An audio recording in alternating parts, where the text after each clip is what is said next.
But I did mention to you a moment ago that Eddie Izzard was in the building today, and that if I could grab him as he strolled nonchalantly past the studio, I would do.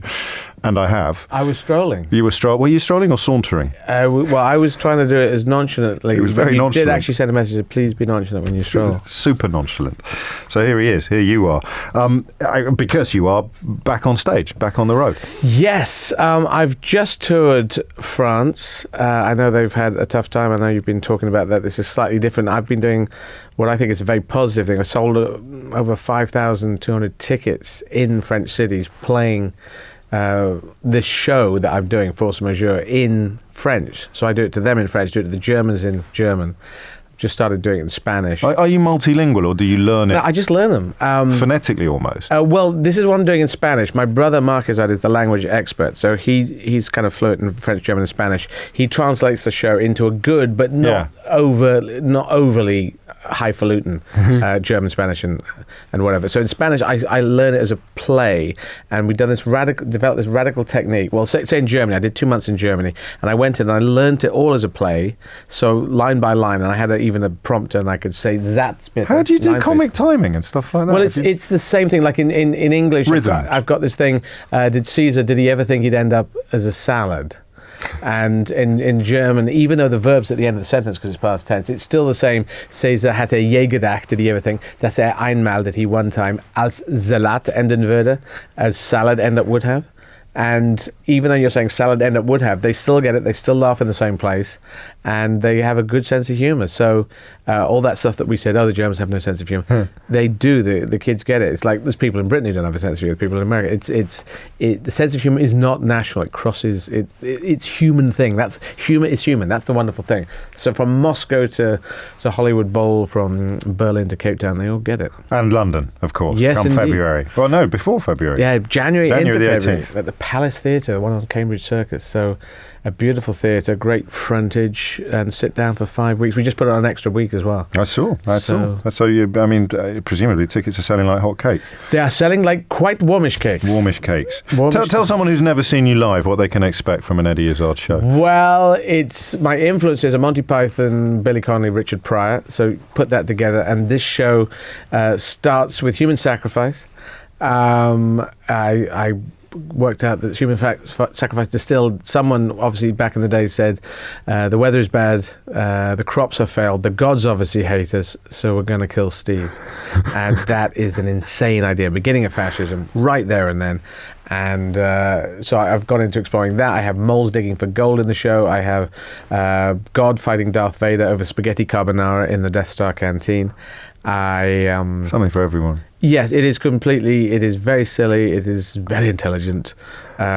Chicken Caesar salad, the explanation of where that comes from. Caesar obviously worked with chickens at the Battle of Alesia in Gaul. And so you learn stuff. It is completely stupid as it always was, but it has a few levels in there, and it's played 28 countries, so it's in a good shape. It certainly is. I did a quick, because I got quite short notice that you were coming in today, so I did a little bit of research to remind me of what you've been up to, and I note from the cuttings file that you were blamed for Labour losing the general election.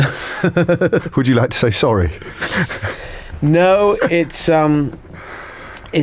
democracy happens. I went out and campaigned in 62 constituencies, and I'm running for election in 2020. For mayor?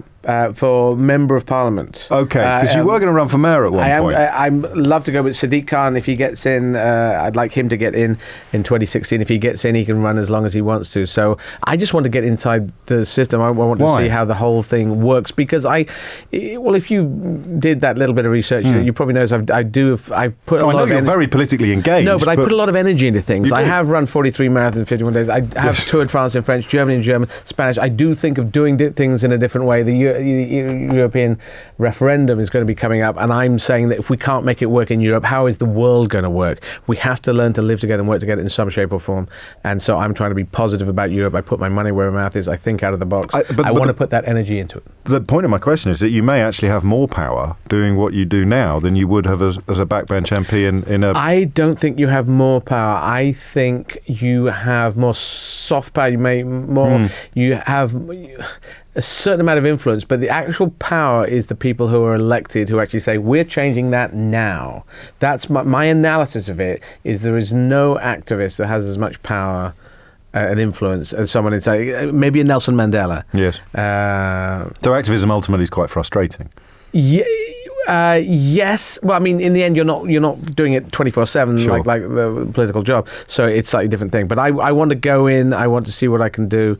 Maybe it's tricky to do anything. Maybe, and if you're inside and you're not in part of a government and you're a backbencher, maybe you can't do much at all. But I would like to see how it all works. I would like to be quite an unconventional backbencher. I don't know how you feel about being. No, I would try and keep ring fence around myself. I don't want to lose myself. Everyone says don't become not yourself, but it's definitely happening. Are you looking at constituencies already, or is it a little early? Yeah, I will be talking around to them. But where did you grow up, Eddie? Where would you? Born in Yemen. That's why I'm. Well, there's no constituency there. That's true. That one. But I have run and played everywhere, so I'm very up for being a member of anyone. I would watch that with fascination. And of course, the party you'll be standing for is currently led by Jeremy Corbyn. Is that something you'd be comfortable with?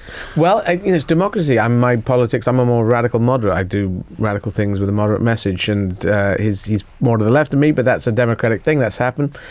That's what we fight for, democracy. So, I won't agree with all the things he says. I will agree with some things he says. But we have to be a broad church. We're going to see what happens. I think the Tories are just relaxed now. They've got 5 years in, and we're sort of beating ourselves up about it, rather. So fatally? So no, it's never. You sure? No, it's never fatal. Really? Yeah. I mean, some people in the party are fairly well persuaded that this could be suicidal almost. This continuing. Well, we shall see. I can't actually do much about it. I can't come and say, hey guys, everyone, that's not going to happen. So I'll just carry on doing my thing, and he'll do his thing, and the party will do their place. How do you prioritise stuff, Eddie Izzard? How do you? Because it's astonishing.